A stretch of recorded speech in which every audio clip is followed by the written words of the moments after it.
ቢሰጥ ፍርድ ቤት ላይ አሁን በየሌላው ሀገር ሳይ ተዋቅሮ ሴት ወንዱ ወደዚያ ማለት ሀገራችን ላይ መፍትሄ ቢሰጥ እላለሁ። በዚህ ባቅል ሁላ ተዋቅሯል። አዲስ ላይ ለምንድን ነው ፍትህ እዚያው ላይ ወዲያዋችን ማናገኝ ነው?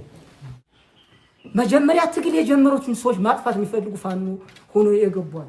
እነዚህ ነቅሶ የማውጣት ስራ እየተሰራ ነው ወይ ነው አንተ ጥያቄ። ወንጀለኛ ሲታሰር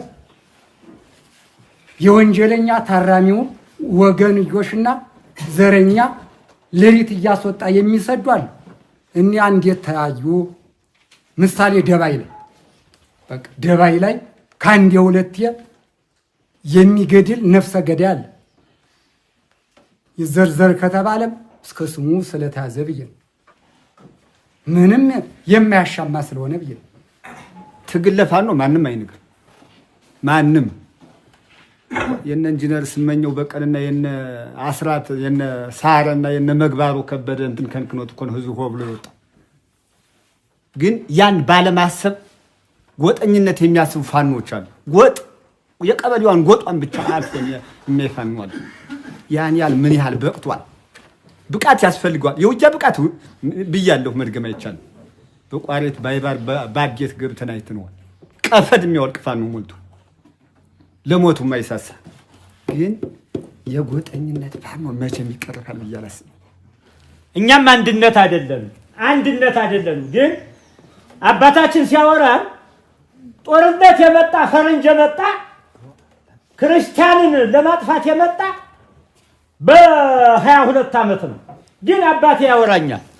ግን እኛ አንድ ሆነን አልተሟገትንም። ለምን? አንዱ ባንዳ ይሆናል፣ አንዱ ፋኖ ይሆናል። ወንድ ልጅ ሆነ እንኳን ወንድ ልጅ ሴት ልጅ አብሮ የወጣበት ሰዓት አለ። ግን ከናንተም ካሁን ህዝቡ ካሁን እነሱ እናማለን አንማቸው። እስኪ ወንድ ነው እንደነሱ እጣን እስኪ እንደነሱ አሁን ከእውነቴን ነው መሳሪያ ያለን መሳሪያ ጀሪ ያለን ጀሪ አብረናቸው ብንሞት አብረናቸው ብንነድ ምን አለ? ግን ከዚህ ውስጥ የምንናገረው እከሌ የለን ተናገረ ይኖራል። እዚህ አሁን ደባችን ይኖራል እና የነን ተተንስ አንድ ልብ እንሆን እና በዚህ አንድ አይነት ሆነን አንድ ልብ መካሪ አንድ አፍተናጋሪ ሆነን ከዚህ ውስጥ አንድ ያማራ ልጅ ነን። እስቲ ያማራ ልጅ አንድ እንሆን ጎበዝ። እውነቴን ነው። እንደዚህ አይነት መድረኮች በተደጋጋሚ ሊሰጡ ይገባል። አንዳንድ ያለ እውቀት የሚነሱ ሀሳቦችም መድረኮች ስለሌሉ ነው። እኛ እዚህ ተሰብሳቢ የሆነ ማህበረሰብ ወይም የትግሉ ደጋፊ የትግሉ መነሻ መጀመሪያ አርበኛ ሲናገር አንድ ትልቅ መሪ የድርጅት መሪ በስሩ የሚመራውን አባል ለሚፈጥረው ችግር ይቅርታ ጠይቆ ነው የሚጀምረው ሐሳብ ሲሰጥ እና ትንሽም ይሁን ትልቅ ዘርዝሮ የሚደረጉ ድርጊቶችን ያለ እውቀት የሚደረጉ ድርጊቶችን እሱ በይቅርታ ጠይቋቸዋል። ባለፈውም ደብር ላይ ያንኑ ነው ያለው እና ትግል በባህሪው ይሄ ትግል ቅድም ይሄ የነጻነት ታጋይ ከምን ተሰባስበው ትግል እንደጀመረ ሐሳብ ተረድታችኋል። አልመጀመር እየሰማን ነበር አይደል? ያን ነው መያዝ ያለብንና ወታደር በባህሪው ታጋይ በባህሪው በሰነድ በፌሮል በህግ እየመራው ደሞዝ እየከፈልከው እንኳን ብዙ ችግር ይፈጥራል። ይሄ ደግሞ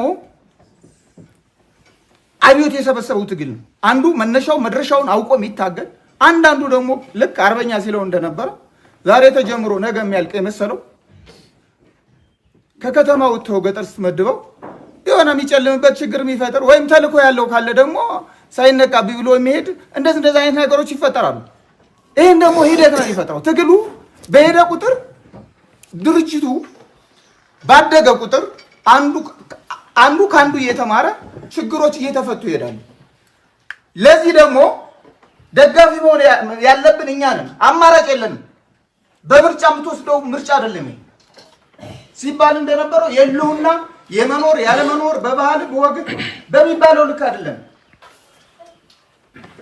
የአማራ ህዝብ ቀድሞ የሰለጠነ ቀድሞ የነቃ እየተባለ ባዶ እግሩን የሚሄድ የሚጎዳ ማህበረሰብ ነው።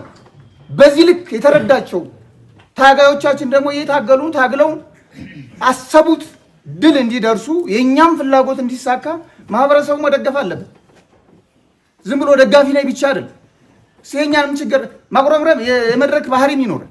እኔም አሁን ለዚህ ቤት የማይጥም ነገር ልናገር እችላለሁ፣ ግን ችግር ካለብኝ ከመድረክ መሪው ሀሳብ ይሰጥ እና ምን ለማለት ፈልጌ ነው። ቅድም አባ ሽማግሌ ሲሰጠው የነበረ ሀሳብ አለ። አሁን እኛ በተፋሰስ ለአካፋ ለአድዋማ ለ2 ሺህ ብር አበል ለውሃ በል እያልን የሄድን እዛ ብልጽግና ጋር ተሰብስበን ምን የለንም እንዴ? እዚህ ጋር ማሰው የለም። በዚህ ልክ ነው መረዳት ያለብን እንዴ። ታውቃላችሁ እኮ የእግሬ ተቆርጦ 3 ጥይት ይዤ 3 ዓመት ጡረታ የቆሞ ምን ሆንኩ እኔ?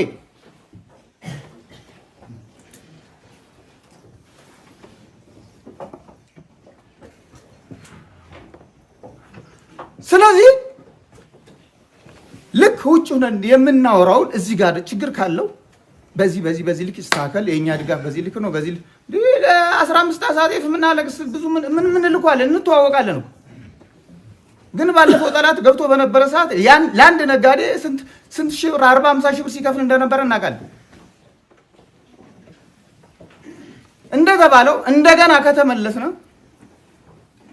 እየታዘዝክ መኖርስ ብሎታል አርበኛ። በፊት በ37 ዓመቱ ስንኖር ነበር የዛን ኑሮ ማለት ቢያንስ ግድያው የተወሰነ ሆኖ ያኔ የነበረው ስርዓት ምሁራንን እንጂ እንጀራ ፈላጊን ብዙም አልነበር። እኔ መከላከያ ያለው ስለ ወልቃይት ስለ አማራ ማንነት የሚጠይቅ ሰው ብቻ ነበር ህዋት የሚገል ነበር። አሁን ግን በዘር ነው። የዛሬ 20 ምናምን ዓመት እኔ በሻቢያ ወረራ የ91 ታጋይ ነኝ። ስለ ወልቃይት ስናነሳ እንታሰር ነበር። ወልቃይት አማራ ለመሆኑ ሰው አይደለም በሬው ይናገራን እያልን እንከራከር ነበር። ተቋሙ ላይ እንኳን ሆነን ማለት እና እንደተባለው ማህበረሰቡ የሚያነሳቸው አንዳንድ ችግሮች ድርጅት ነው። በቃ ይሄ ትልቅ ድርጅት ነው። በጣም የሚታወቁ ግለሰቦች ከድርጅቱ ስለማይበልጡ እንደዚህ በጣም ማህበረሰቡን የሚያማር ነገር የሚፈጥር ችግር ካለ እርምጃ መወሰድ አለበት። ምንም የሚያሻማ ነገር የለም።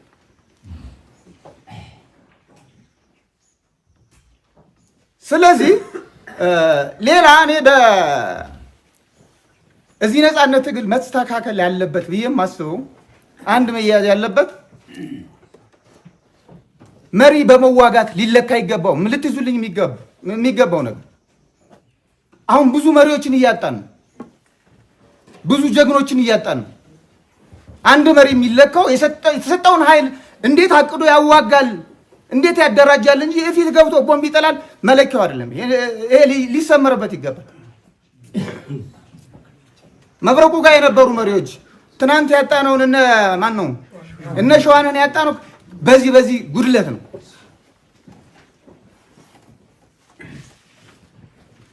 ስለዚህ ቢያንስ በየወቅቱ ያጣናቸው መሪዎች መታሰብ አለበት። አንዱ ካንዱ ትምህርት ሊወሰድ ይገባል። መጀመሪያ ትግሉ ሲጀመር ሁሉም እንደተባለው ስብስቡ ቅድም ሲገለጽ በነበረው ልክ ስለነበረ ችግር ሊፈጠር ይችላል። ግን አሁን ብዙ ትልቅ ድርጅት ሆኖ ቢያንስ አንድ ክፍለ ጦር መሪ ወታደር የነበራችሁ ታውቃላችሁ። እንኳን ክፍለ ጦር መሪ እንኳን እዝ መሪ እንኳን ሻለቃ መሪ ኃይል መሪ ከድሽቃ ይጠጋል። መሪ ይጠበቃል። እዚህ ደግሞ ተመሪው ራሱ መሪውን የሚለካው ፊት ገብቶ ቦምብ በመጣል ብቻ ነው የሚለካው። ይሄ አይነት አስተሳሰብ ሊጠፋ ይገባል ነው። ሌላ እኔው በዚሁ ማስተላለፍ እንፈልገው እንዘግድም ትልቅ ቀጠና ነው። ብዙ አርሶ አደሩ ብዙ እንኳን ይሄን ታጋይ ሌላ የመሸከም አቅም ያለው ቀጠና ነው። ተቋሞችን ብዙ ናቸው። የተቋሞች ንብረት በክትትል ሊያዝ ይገባል። መዋል ለሚገባው ዓላማ ብቻ መዋል አለበት። የራሱን የቻለ መዋቅር ሊበጅለት ይገባል።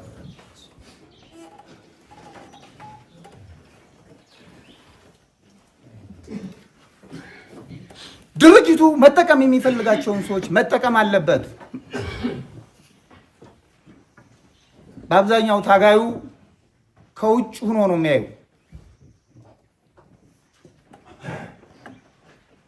ሌላ አንድ ሰው ሲመቸው እየገባ ሲደብረው ሊወጣ ደግሞ እንደዛ አይነት ህግ መኖር የለበት። እኔ ገብቼ የተቋሙን ህገ ደንብ ህግጋት አውቄ ሲደብረኝ ወደ እርሻዬ ሲደብረኝ ወደ ንግዴ ሊገባ እንደዛ አይነት ህግ መኖር የለበትም። ትልቅ ድርጅት ነው። እኔ ከዛሬ 2 ዓመት 3 ዓመት በፊት እናገራለሁ። ይሄ ማህበረሰብ ይታዘበኝ። የአማራ ህዝብ ትልቅ ፈተና መጥቶበታል።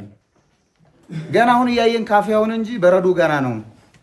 ሰርግ ስንሄድ ማህበር ስንሄድ ሰው ሰርግ ሲሄድ ልብሶ ሲሄድ ለመተኮስ ጤፍ የሚሸጥ ነበረ። አልተረዳም ህዝቡ። ተው ጥይት አትተኩሱ ብዬ ስናገር የሚስቅ ነበር፣ በወቅቱ የሚረዳም ነበር። ፈተናው ከመጣ በኋላ አየው እና አሁንም አንድ ካልሆን ካልተደመር መኖር አይቻልም እንደተባለው ማለት ነው። ይሄ የ20-30 ዓመት ትርክት ይሄን ለመቀየር እንደተባለው ይሄን አንድ ሆነን ካልታገልነ የዓለም ህዝብ የአውሮፓ ህብረት በለው የአፍሪካ ይጋር ሌላ አሜሪካ አውሮፓ ጠንክረ ካልወጣህ ማንም አያድንህ። አሁን በዓለም ደረጃ በፖሊሲ በህግ ሲመራ አይታችሁ ታውቃላችሁ እንዴ? እስኪ የነ ሩሲያን የነ አሜሪካን የነ እስራኤልን ውጊያ በአውሮፓ በእስያ ህግ አልኖር ብሎ ነው? ጉልበት ስላላቸው ብቻ። ጉልበት ካለ ብቻ በጉልበት ታሸንፋለህ፣ በጉልበት ደጋፊ ታመጣለህ። የሩቅ ምስራቅ አገሮች ኢትዮጵያን የሚደግፉት ጡንቻ ሲኖር ያሸንፋል ብለው ካመኑብህ ነው የሚደግፉ፣ ለነገ ዲፕሎማሲ ማለት ነው። አሁን ግን ጥይት መሳሪያ ሊሸጡልህ ይችላሉ። የአማራ ህዝብ እንደ ህዝብ የገጠመው ፖለቲካዊና ኢኮኖሚያዊ ማህበራዊ መስቀልቅልና እንደ ሀገር የገጠመውን አደጋ በጥልቀት በመምከርና ስብሰባችን በማሳካት አጠናቀናል። እኛ የአማራ ገበሬዎች ያለፉትን 10 ዓመታት በሰላማዊ መንገድ ለዘመናት ድምፃችንን የሚሰማንና ፍትህ የሚሰጠን መንግስት መዋቅር ልናገኝ አልቻልንም።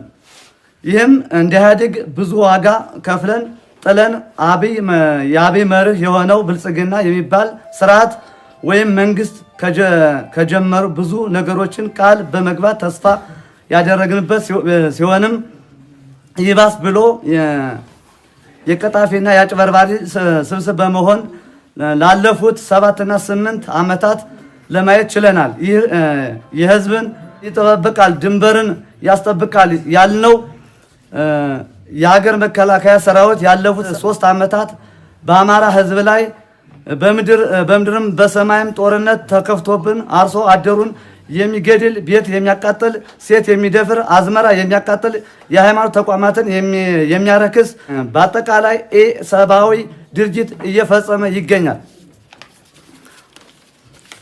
እንደኛ የጎንጅ ቆለላ ወረዳ አርሶ አደሮች በአማራ ፋኖ ከ17 እስከ 19 2018 ዓ.ም የተዘጋጀው ኮንፈረንስ በማጠናቀቅ በኋላ የሚከተለውን የአቋም መግለጫ አውጥተናል።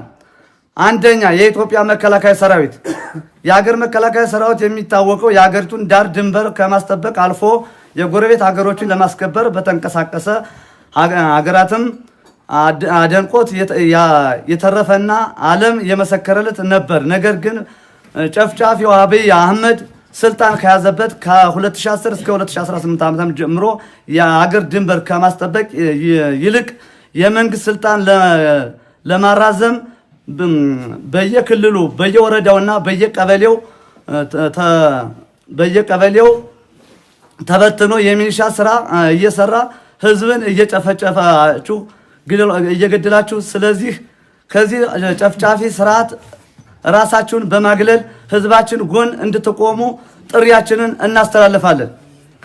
ሁለተኛ፣ የአማራ የጸጥታ ኃይልና የአድማ ብተና ፖሊስ ሚኒሻ እናንተ ከአማራ ማህፀን የወጣችሁ በአማራ ህዝብ ላይ እየደረሰ ያለውን ሰቆቃ፣ ጭፍጨፋ እያወቃችሁ ከህዝባችሁ ጎን በመቆም ይልቅ በሸርፍራፊ ጥቅም በመታለል የንገዛ ህዝባችሁን እየጨፈጨፋችሁ ትገኛላችሁ። ስለዚህ ስርዓቱን እንደማይቀጥል እያወቃችሁ ከወደቀ ስርዓት ተባባሪ ከመሆን ይልቅ ወደ ህዝባችሁ ወይም ወደ ወንድማችሁ ተቀላቅላችሁ ይህንን ስርዓት እንድትታገሉልን ጥሪያችንን እናስተላልፋለን።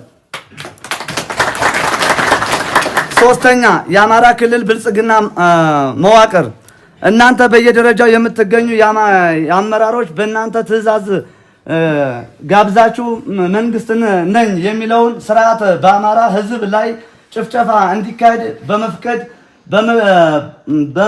በመግደል መስሪያ እና በከባድ መሳሪያ እና በድሮን እየጨፈጨፋችሁ ትገኛላችሁ። እናንተ በፈቀዳችሁ ጦርነትም ግፊት ቀማሽ በመሆን ስትታሰሩ እና ስትገደሉ እያየን ነው። ስለዚህ የስርዓት የተለያዩ ስም ሰጥቶ እየከፋፈለን እንጂ ጠላት ነው ተብሎ ከተፈረጀው የአማራ ህዝብ ውስጥ ስለምትገኙ የስርዓቱ አገልጋይ ከመሆኑ ወጥታችሁ ከህዝባችሁ ጎን እንድትሳተፉ ጥሪ እናቀርባለን። አራተኛ ምርጫ ቦርድ በአማራ ኢትዮጵያ አሁን በፊት ለ6 ጊዜ ምርጫ ተካሂዷል። በመሆኑም በምርጫ ምክንያት ሰዎች ሲታሰሩ፣ ሲገደሉ፣ የሀገር ሀብት ንብረት ሲወድም እንጂ የስርዓት ለውጥ ሲመጣ አላየንም። ይባስ ብሎ 7ኛው አገራዊ ምርጫ አገር ሰላም ባልሆነበትና በጦርነት የሚታመስበት ወቅት ገለልተኛ ምርጫ አካሄዳለሁ በማለት ምኞቴ ነው። በምርጫ የሚሆነው ሰላም ሲኖር ነው። ሰላም በሌለበትና ከቦታ ቦታ ለመንቀሳቀስ በማይቻልበት አብዛኛው የኢትዮጵያ ክፍል በምርጫ እንዳይካሄድልን ማለት ለጨፍጫፊው ስርዓት ተጨማሪ ጊዜ መፍቀድ ሲሆን ከዚህ ድርጊት በመቆጠብ ሰላም እንዲመጣ የየራሳችሁን አስተዋጽኦ ታበረከቱልን ዘንድ እንጠይቃለን። አምስተኛ የአማራ ፋኖ አሁን እያደረጋችሁት ያለውን የህልውና ትግል አጠናክራችሁ በመቀጠል ከዚህ የበለጠ ጠንካራ ተቋም በመገንባት እያስተዳደራችሁ ያለውን ህዝብ በማስተባበር ይህንን ጨፍጫፊ ስርዓት እድሜ ለማሳጠር እና በአማራ ህዝብ ላይ የደረሰ ያለውን ሁለንተናዊ እልቂት፣ ፍጅት ታገሉልን ዘንድ ጥሪያችንን እናስተላልፋለን።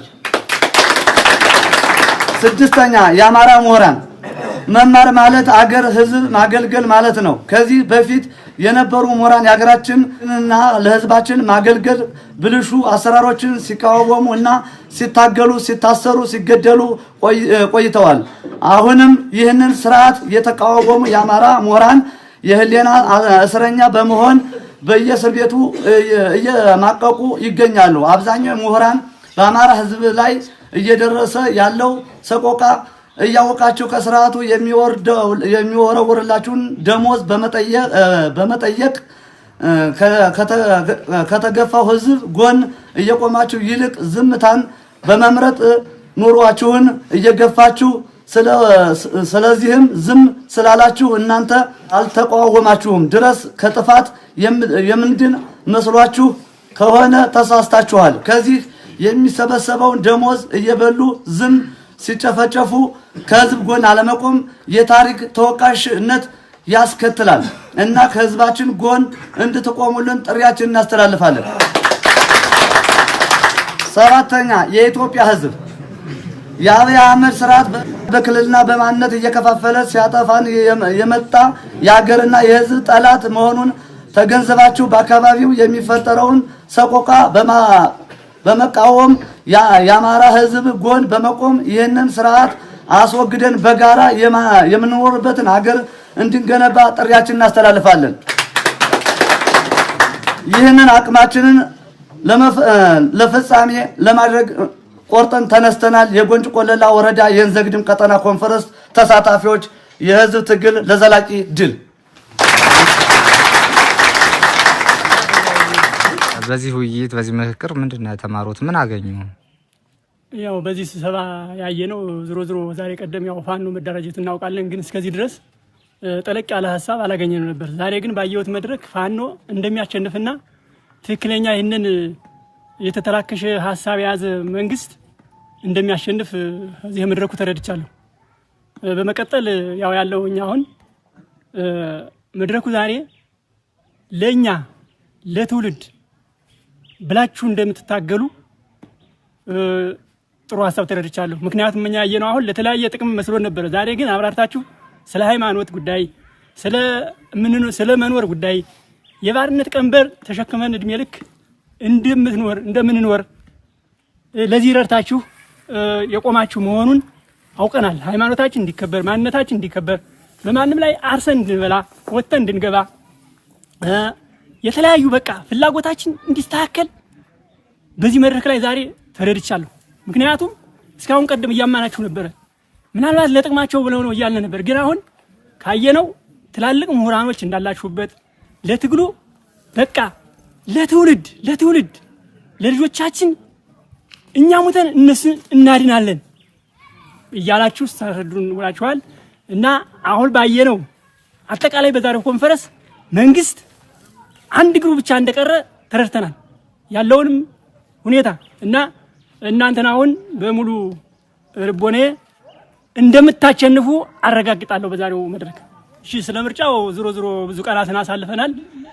ምርጫው ባይመረጥም ምን ጊዜም መኖሩ አይቀርም። ግን እሱ ተልካሻ አስተሳሰብ ነው እንጂ እኛ የአማራ ህዝብ ሎሌነን፣ አራሽነን፣ መጋቢነን ልቅስ እየለፋን እያመረትነ ብንሰጠው ይሻል ነበርና አሳ መብላት በብልሃት እንደሚለው እሱ አሁን አሽክላውን ጥሎ በሽ መደበሪያ ምክንያት ሌላ ነገር ሊያመጣ አስቦ ነው። ግን እኛ ይብላኝ ለመንግስት ይብላኝ ለሱ እንጂ ከተማ ላለ ህዝብ ይብላኝ እንጂ እኛ ለአንድ አመት ቀርቶ ለሁለት አመት ቀለብ ምን ይዛለን እንደምንም አድርገን በኮንፈስም አመረትነ ዝም ብለንም አረስነ ለሆዳችን አንሸነፍም።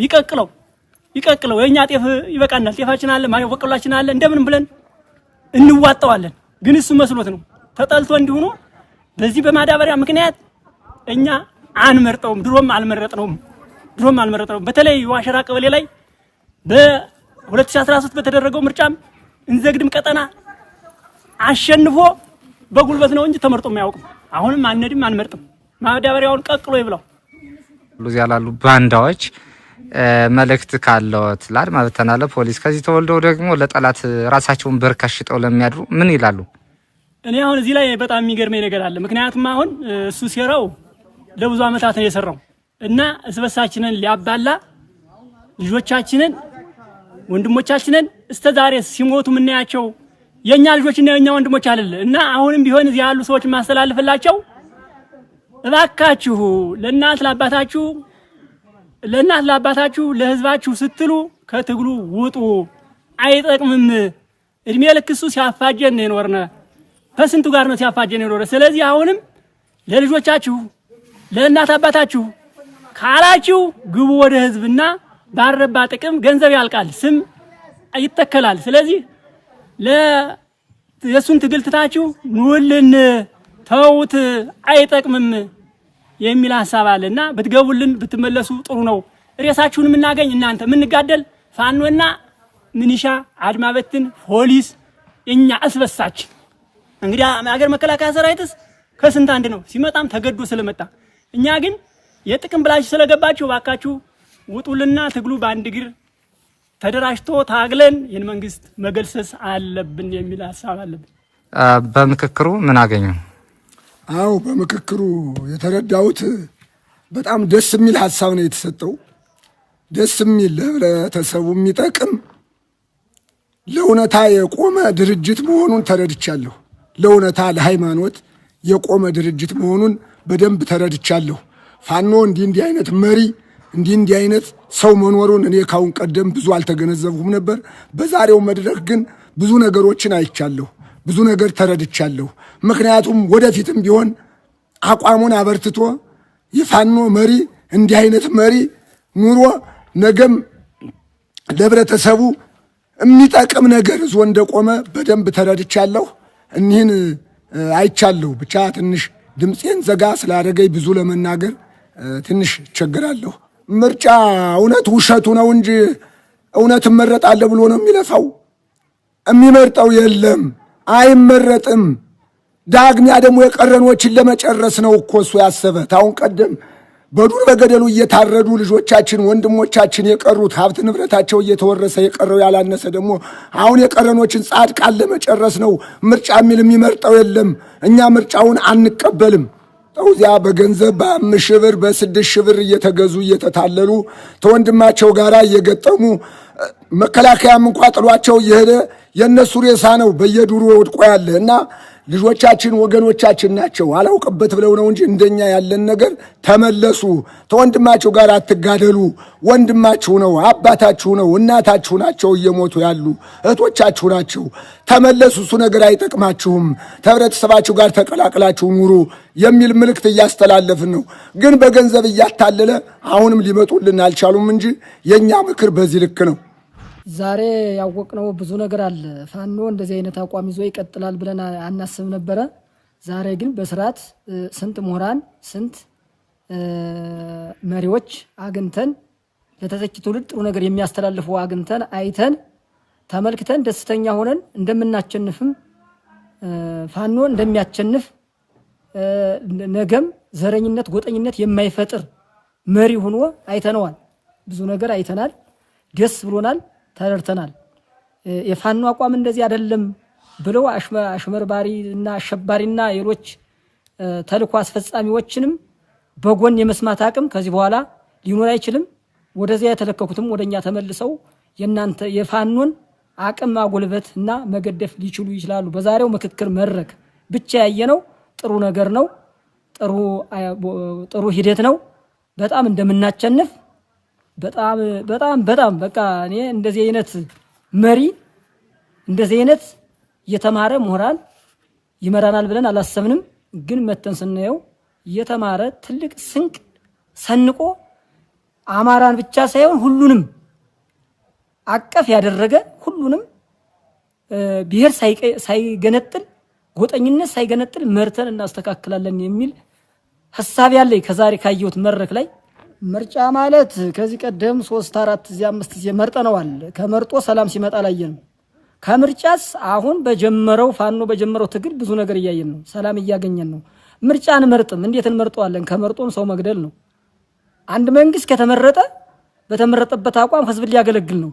ግን ህዝብን ከማገልገል ህዝብን ከመግደል ወደ ኋላ አይልም። መምረጥም አይቻልም። ቢመረጥም ሰው ከመግደል ወይም ሰውን ከማሳቀቅ ከማሳደድ የተሻለ ነገር አያመጣም ይሄ መንግስት። አሁንም ምርጫ ብሎ ሊጠቀምበት የፈለገ በጥቅም ህዝብን ገበሬን በጥቅም አታሎ ማስመረጥ እየፈለገ ነው። ግን እኛ መርጠን ከምንሞት ጥቅም አግንተን ከምንሞት ጥቅም ሳናገኝ በራብ ታግለን ብንሞት ይሻላል ብዬ አስባለሁ። እንደኔ በደሉ የአማራ ህዝብ ቢያንስ በየሄደበት መሞት በየሄደበት መቅረት ሰርቶ እንዳይበላ ከጉዞ እንዳይገባ እያደረገ ነው ያለው። እየከፋፈለ ያው ወንድሙ እንዲገለው እያደረገ በገንዘብ በጥቅም እያታለለ እያስገደለ ስለሆነ ብንመርጠውም ነገር ከማስገደል ወደ ኋላ ስለማይል መምረጥ አይቻልም። የመረጠም ይሄንን ነገር ያልተረዳ ይሆናል። እንዲረዳም እሳብ ያለን እንዲሰማንም እየነገርነው ነው። እኛም ከዛሬው ምክክር መድረክ ጀምረን ምርጫ እንዳይመርጥ በየጎናችን እንናገራለን ማለት ነው። እነዚህ ሲሞቱ ሰው ሲሞት ሰው ዞ ይሞታል ማለት ነው። አሁን የመንግስት ሊሞት ሲል በጥቅም አታሉ እነሱን ዟቸው ገብቷል። እየሞቱ ነው። ግን ከመልሰው ካሁን ቀደም የሞቱ አሉ። አሁንም እነዚህ ሳይሞቱ ወደ ድርጅቱ ወደ ፋኖ መጥተው ተጠግተው ራሳቸውን ማዳን አለባቸው። ወደኛ ቢገቡ ቢመለሱ ማለትም ሰው ስለማይሆን ይሄ መንግስት ሰው ስለማይሆን እነሱ ከመልሰው ወደዚህ ቢገቡልን የሚል ምልክት አለ። ወንድሞቻችን ናቸው። የኔ ዘመዶች እዛ ገብተዋል። እየነገርኳቸው ነው። በተደጋጋሚ ተመለሱ ግቡ ወደዚህ እያልኩ ነው። አሁን ከዛሬ መድረክም በባለፈውም አንድ ቀን መድረክ ተሳትፌያለሁ። በሁለቱም መድረክ ወዲህ ተመለሱ እያልን ነው። አንመለስም አትበሉ። ይሄ መንግስት እያበላላን ነው። ስበሱ ተመለሱ ወደዚህኑ አይጠቅማችሁም። ተመርጦ ሰላም ያላመጣ መንግስት ውጊያ ከተጀመረ በላይ ሰላም ላይ ያመጣላችሁ ወደኛ ነው የሚል እሳቤ ነው ያለኝ። ከሞታላችሁ ትገላላችሁም ብትገሉም ወንድማችሁ ጋር ነው የምትገጥሙ። አንደኛ ታሪክ ያስወቅሳችኋል። እኒህ ሰው በታሪክም ተወቅሳችሁ በጣሊያን ጊዜ ወደ ባንዳ የገባ ሰው የባንዳ ዘር ተብሎ ይሰደባል። እነዚህ ሰዎች በህይወት እንኳን ቢኖሩ የባንዳ ዘር ተብሎ የሚሰደቡ ዘራቸውም ይሰደባል ማለት ነው። ዘር ያለ ማሰደብ እንኳን ከሻምተው ወደዚህ ወደ ህዝብ ጎን መቆም አለባቸው የሚል እሳቤ ስላለኝ ነው።